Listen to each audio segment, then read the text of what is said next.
اعوذ باللہ من الشیطان الرجیم بسم اللہ الرحمن الرحیم 20ویں پارے کی تفسیر کا خلاصہ امن خلق السماوات والارض کی پہلی آیت 20ویں پارے کی۔ اس آیت کے اندر اللہ جل شانہ نے مشرکین کی تردید پر اپنی قدرت کے اعلیٰ درجے کو بیان فرمایا ہے۔ اللہ جل شانہ ارشاد فرماتے ہیں جن لوگوں نے اپنے کام دوسرے معبودوں کو سونپے ہوئے ہیں اور ان لوگوں کی یہ عبادت کرتے ہیں، ان معبودوں کی یہ عبادت کرتے ہیں، تو آسمان اور زمین میں تو سارا معاملہ اللہ نے بنایا ہے، اس کی رنگینی ہو گئی، اس کی خوبصورتی ہو گئی، اس کی زینت ہو گئی، تمام چیزوں کا خالق اللہ ہے، چاہے وہ سرسبز باغات ہیں، متحرک زمین ہے، مضبوط پہاڑ ہیں، یا خوشخبری دینے والی ہوائیں ہیں، یا سمندروں کے درمیان پردوں کا حائل کرنا ہے، یا بے قرار آدمی کی پکار کا جواب دینا ہے، تکلیف دہ کو تندرست کرنا ہے، پیدا کرنے کے بعد موت دینا ہے، موت کے بعد دوبارہ اٹھانا ہے، زمین اور آسمان میں سب کو روزی دینا ہے، یہ کام تو اللہ تعالیٰ کے، تو اللہ تعالیٰ ہی اس عبادت کا مستحق ہے، تم لوگوں نے غلط کسی اور کو اس معاملات میں سونپا ہوا ہے۔ اس کی اگلی آیت میں انک لا تسمع الموتى، اس آیت میں حضور پاک صلی اللہ علیہ وآلہ وسلم کو تسلی دی گئی ہے۔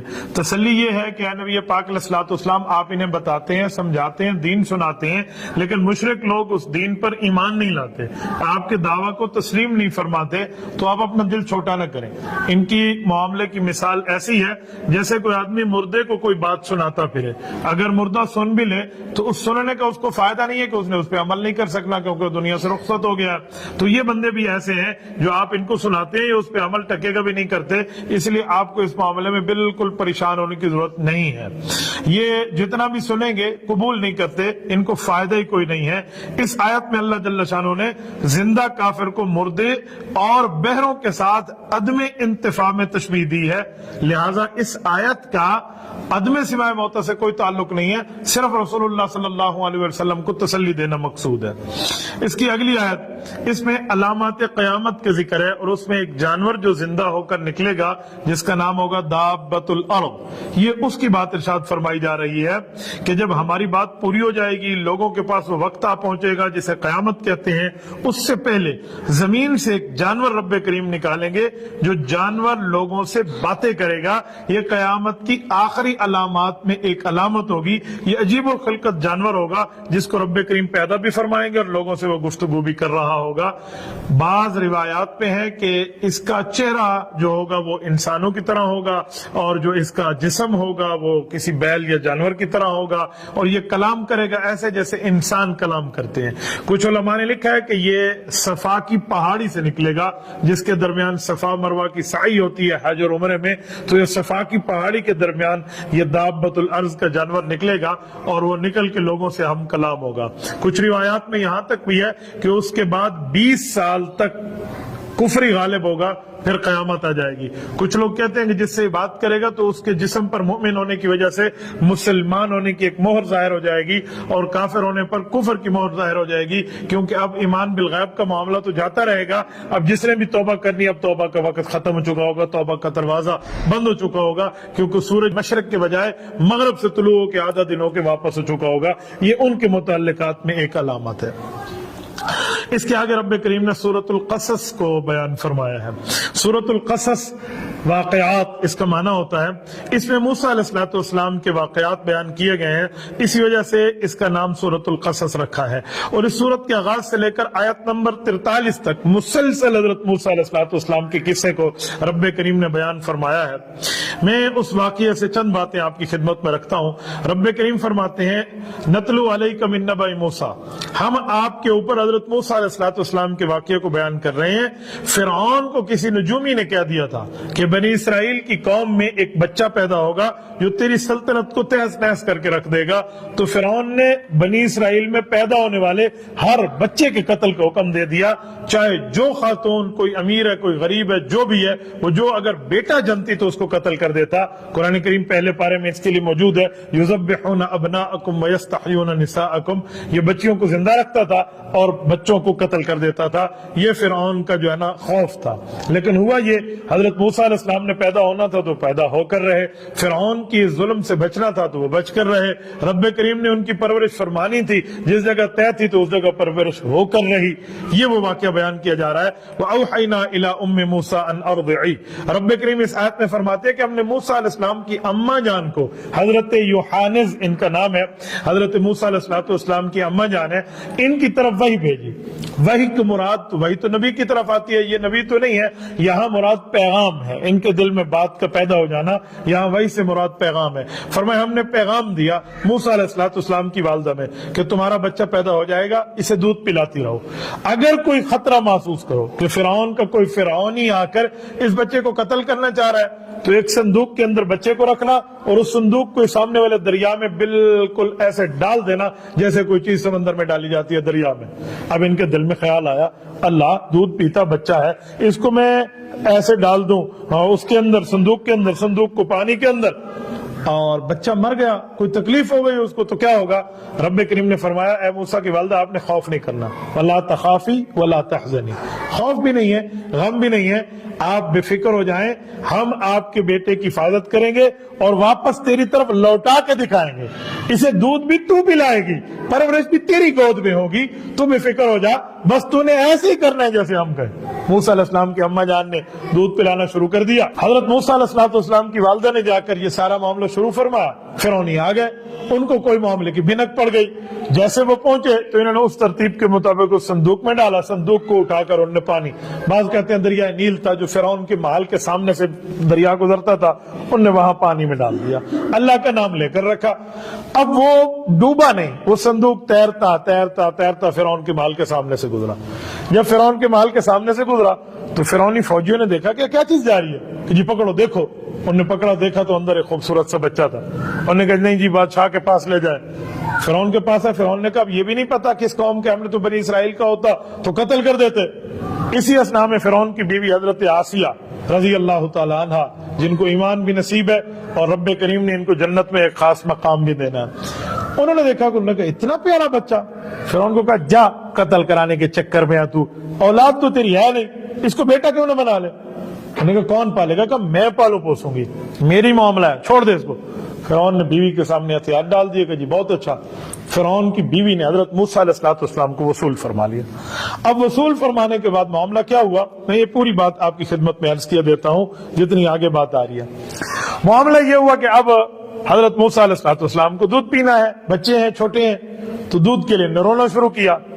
تو فرعون کی بیوی بادشاہ کی بیوی ہے, اس نے اعلان کیا کہ دودھ پلانے والی عورتوں کو لاؤ. ہر قسم کی عورت آئی, جو عورت آ کر دودھ پلائے موسیٰ علیہ السلام نے پیا, جو پلانے کی جتنا زور لگائے یہ دودھ نہ پیا.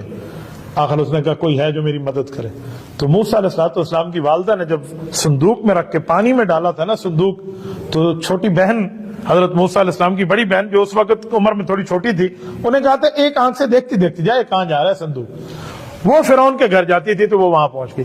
انہوں نے کہا بی بی صاحبہ اگر میں کوئی ایک عورت کو لے کر آؤں, وہ اپنی اماں کا کہہ رہی تھی نا دل میں, انہوں نے کہا لے آ, اگر وہ دودھ پی گیا نا یہ بچہ اس کا, تو اس کو دودھ بھی پلائیں گے, اسے تنخواہ بھی دیں گے اور تجھے انعام بھی دیں گے, لے آ ایسی عورت. انہوں نے کہا جی بہت اچھا.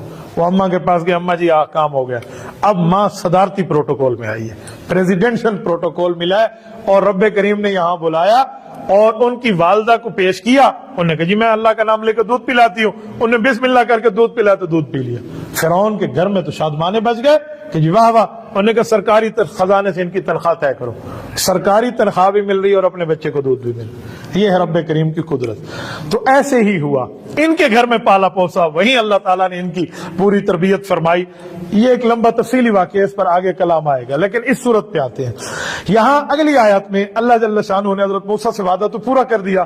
اب ہوا یہ کہ حضرت موسیٰ علیہ السلام کو حکم تھا کہ آپ جائیے فرعون کے پاس اور فرعون کو جا کے دعوت دیجیے. یہ اس سے تھوڑے دن پہلے کی بات ہے جب حضرت موسیٰ علیہ السلام نے ہجرت نہیں کی. یہ اس سے پہلے کی بات ہے. ایک قبطی ہے اور ایک فرعونی ہے. قبطی فرعونی کو بھی کہتے ہیں، بعض قبطی کسی اور قوم کے بھی کہتے ہیں، اور ایک قبطی ہوتا ہے، روایات کتب میں آتا ہے، ایک سبتی ہوتا ہے تو اسرائیلی روایت۔ سبتی کہتے ہیں یہ موسیٰ علیہ السلام کی قوم ہے، جی قبطی ہے یہ فرعون کی قوم ہے، مختلف ان کے نام لکھے ہوئے ہیں۔ بہرحال ایک قبطی ایک سبتی لڑ رہے تھے دونوں، تو جو قبطی تھا وہ بڑا ظالم تھا، وہ خامخواہ سے مار رہا تھا، ابھی مار دیتا سبتی کو۔ اس بیچارے نے کہا موسیٰ علیہ السلام سے کہ میری ہیلپ تو کر دے۔ موسیٰ علیہ السلام نے اسے کہا تو شرم نہیں آتی؟ یوں ایک گھونسا مارا نا، وہ مر گیا۔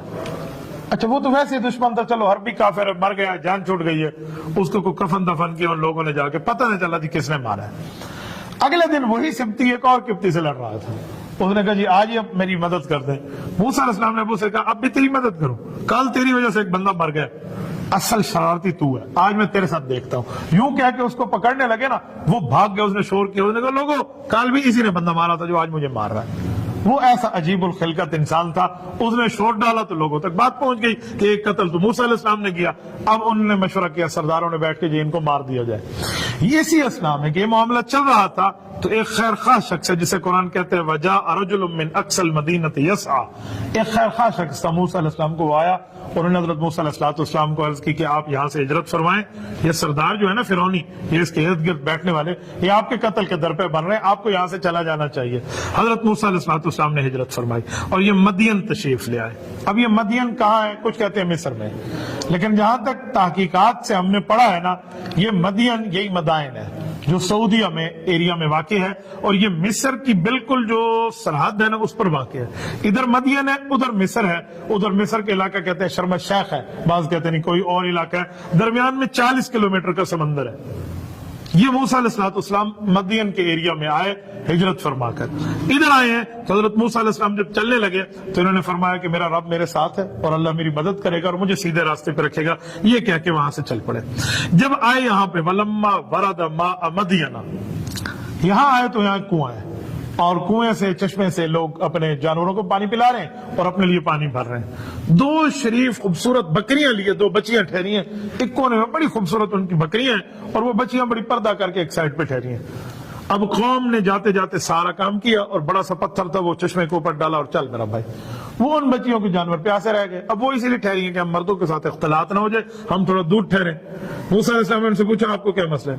انہوں نے کہا جی ہمارا ابا جی بہت بوڑھا آدمی ہے، ہم اس کی جگہ کام کرنے آتی ہیں اور ہم نے اپنے ان جانوروں کو پانی پلانا تھا اور یہ اوپر ڈال کے چلے گئے اور ہم سے یہ پتھر اٹھتا نہیں ہے۔ جتنی بات ہے جتنی بات، نے فرمایا بسم اللہ الرحمن، یوں کیا اور وہ اتنا پتھر جیسے پورا مجمع مل کے اٹھاتا تھا، اکیلے موسیٰ علیہ السلام نے اٹھا کے ادھر کیا کہ اللہ بکریاں لے، انہوں نے پانی پیا کہ اپنا بھرو اور چل میرا، ان کو بھیج دیا۔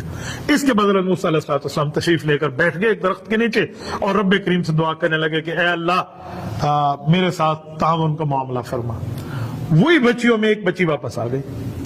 قرآن کہتا ہے تمشی علی استحیاء، حیا کے ساتھ چلتی ہوئی آئی۔ یہ عورت کی جو جتنی بھی صفات ہے نا، اس میں سب سے بڑی صفت ہے نا، رأس الصفات جو ہے وہ حیا ہے۔ اگر حیا نہیں ہے تو پھر پیچھے کچھ بھی نہیں ہے۔ تو وہ بڑے حیا کے ساتھ چلتی ہوئی آئی اور انہوں نے آ کے کہا کہ ہمارا ابا جان آپ کو بلا رہا ہے، آپ ذرا آئے ہمارے ابا جی سے بات کریں۔ موسیٰ علیہ السلام چل پڑے اور اپنے آگے بچی کو نہیں چلایا، نہ محرم خاتون ہے، ایسے کہا میرے پیچھے چلو۔ آگے چلتے ہوئے بد نظری ہوگی، انہوں نے کہا یہ راستہ کیسے بتاؤں گی؟ کہا اشارے سے بتائے گی دائیں جانا ہے یا بائیں جانا ہے۔ اوکے، وہ ایسے ہی چلے۔ موسیٰ علیہ السلام پہنچے تو یہ بیٹیاں حضرت شعیب علیہ السلام کی تھی، وہ وقت کے نبی ہیں، وہ ابونا شیخ کبیر، وہ گھر میں موجود ہے۔ حضرت موسیٰ علیہ السلام ملے اور جا کر پوری کی پوری ان کو بات بتائی۔ انہوں نے فرمایا مبارک ہو، آپ ان سے نجات پا کے آ گئے، وہ لوگ آپ کو کچھ نہیں کہہ سکتے، آپ میرے پاس رہیے۔ کہا جی بہت اچھا، میں رہنے کے لیے تیار ہوں۔ کہا آپ لوگ جو ہے نا میں آپ کے پاس رہتا ہوں۔ اتنے میں ایک بیٹی نے ابا کو مشورہ دیا کہ اگر انہیں ہم اپنے پاس بطور خدمت کے لیے کسی کام کے لیے اپنے پاس رکھ لیں تو یہ بندہ امین ہے، امانت دار بھی ہے اور یہ قوی بھی ہے، طاقتور بھی ہے۔ تو کسی خدمت کے لیے یہی دو چیزیں چاہیے ہوتی ہیں کہ وہ امین ہو، کسی کے گھر کے اندر خیانت نہ کرے، اور وہ طاقتور ہو، وہ کام بھی کر سکے۔ تو کہا اگر ہم اس کو اپنے پاس اجرت پہ رکھ لیں تو شعیب علیہ السلام نے حضرت موسیٰ علیہ السلام سے فرمایا آپ اجرت رکھنے کے لیے آنے کے لیے تیار ہیں؟ فرمایا جی میں تیار ہوں۔ تو انہوں نے فرمایا اچھا اجرت طے کر لیتے کہ کیا؟ کہ میں اپنی دونوں بیٹیوں میں کسی ایک بیٹی، انی ان کے حق احد ابنتی ہاتین، ان دو میں سے کسی ایک بیٹی کا آپ سے نکاح کروں گا، شرط یہ ہے کہ آپ نے میری بکریاں چرانی ہیں اور یہ بکریاں آپ نے 8 سال چرانی ہیں، 10 سال چرا لو تو آپ کی مرضی، فَإِنْ أَتْمَمْتَ عَشْرًا فَمِنْ عِنْدِكَ، وہ آپ کی مرضی ہے۔ پھر بس وہی حق کا مارتا ہو گیا۔ تو موسیٰ علیہ السلام نے فرمایا ٹھیک ہے، ان دو میں سے جتنی مدت میں کروں گا نا 8 یا 10 وہ میری مرضی ہوگی، آپ کی طرف سے کوئی زور زبردستی نہیں، کہا جی نہیں ہے، کہا اوکے یہ طے ہو گیا۔ اب حضرت موسیٰ علیہ السلام نے 8 سال نہیں 10 سال خدمت کی ہے، اور پھر ایک بیٹی کا ان کے ساتھ نکاح ہوا ہے جن کا نام سیدہ صفورہ ہے۔ حضرت صفورہ یہ موسیٰ علیہ السلام کی اہلیہ ہیں، صفورہ صاد کے ساتھ ہے، جن کا تذکرہ ہم کل کے 19ویں پارے میں بھی کر رہے تھے کہ انہی کی وجہ سے وہ آگ لینے گئے، اللہ پاک نے نبوت عطا فرمائی، یہ سیدہ صفورہ ہے۔ ان کے ساتھ ایسا معاملہ ہوا اور حضرت موسیٰ علیہ السلام یہ لے کر وہاں سے چلے ہیں۔ یہاں ایک مسئلہ میں عرض کر دوں، اس آیت سے پتہ چلتا ہے کہ سسر لڑکی کا ابا اپنے داماد کو خود آفر کر رہا ہے کہ میں اپنی بیٹی کا رشتہ تم سے کرنا چاہتا ہوں۔ ہمارے ہاں بر صغیر پاکستان اور ہندوستان میں ہم بڑا عرصہ ہندوؤں کے ساتھ رہے ہیں، ہمارے ہاں ان کی تہذیب غالب ہے۔ ہمارے ہاں کوئی بیٹی کا شوہر، بیٹی کا والد اگر ہونے والے داماد کو کہہ دے یا داماد کے اماں ابا کو کہہ دے کہ آپ کے بیٹے کو میں اپنی بیٹی دینا چاہتا ہوں، تو لوگ اتنا معیوب سمجھتے ہیں، اللہ معاف فرمائے، لوگ کہتے ہیں اس کی بیٹی بھاگ رہی تھی، گھر سے جا رہی تھی، ان کو بڑی جلدی تھی، حالانکہ وقت کے نبی ہیں اور یہ اپنی بیٹی کے رشتے کو خود آفر کر رہے ہیں۔ اگر اس طرح کر لیا جائے تو کون سا جرم ہے؟ لیکن ہمارے یہاں ایسا نہیں ہے، لوگ سمجھتے ہیں ان کی بیٹی بھاگ رہی تھی، معاشرے کا ماحول یہ سے بن گیا۔ اچھا، لوگ اسی لیے سمجھتے ہیں کہ کسی کی شرافت کو شرافت سمجھا ہی نہیں جاتا، حالانکہ لڑکے والے جا کے رشتہ مانگتے ہیں، یہاں لڑکی والے رشتہ دے رہے ہیں، تو ان دونوں میں سے کچھ بھی ہو سکتا ہے۔ اگر اس طرح بندہ کر لے تو میرے خیال میں داماد کو ساری زندگی سسر کے سامنے منہ اٹھانے کی ضرورت بھی نہیں ہوگی، کیونکہ اگر میرے تو اوپر احسان ہے، میں نے مانگا نہیں، اس نے مجھے رشتہ دیا، تو اس سے بڑی عزت کی بات اور کون سی ہوتی ہے؟ اس کو جرم نہیں سمجھنا چاہیے، غلط نہیں سمجھنا چاہیے۔ ہمارے یہاں معاشرے میں غلط سمجھا جاتا ہے، ہندوؤں کے پڑوسی ہم رہے ہیں تو پڑوسیوں کا اثر تو پڑوسیوں پہ آتا ہے، یہی مصیبت ہمارے گلے میں فٹ ہو گئی ہے، اور مصیبتوں کے ساتھ ساتھ ایک تکلیف یہ بھی ہے۔ اب موسیٰ علیہ السلام اپنی اہلیہ کو لے کر واپس ہوئے، سارا بِأہلی، اپنے گھر والوں کے ساتھ انہوں نے سفر فرمایا، اور حضرت موسیٰ علیہ السلام کی اہلیہ امید سے ہیں اور یہ سفر ہو رہا ہے واپس اپنے گھر جانے کے لیے۔ یعنی حضرت موسیٰ کی اہلیہ کی اپنی ساس سے ملاقات ہے، حضرت موسیٰ علیہ السلام کی اماں جان حضرت یوحنا سے، یہ تشریف لا رہے ہیں۔ اب گھر آنے کے لیے عرصہ گزر گیا ہے، وہ قتل وطل لوگ بھول گئے ہوں گے، اچھا بھی ٹھیک ہے ہمیں چلنا چاہیے۔ یہ جا رہے ہیں، راستے میں اہلیہ امید سے ہیں، انہیں تکلیف ہے، سردی ہے، تو انہیں کہا جی آپ میرے لیے کوئی آگ کا بندوبست کریں۔ موسیٰ علیہ السلام نے چکماک کیا، چکماک کہتے ہیں دو پتھروں کو آپس میں ٹکرا کر آگ پیدا کرنا، یہ پرانے زمانے کی ماچس نہیں ہوتی تھی تو یہ آگ ہوتی تھی، چکماک سے آگ نکلے نہیں۔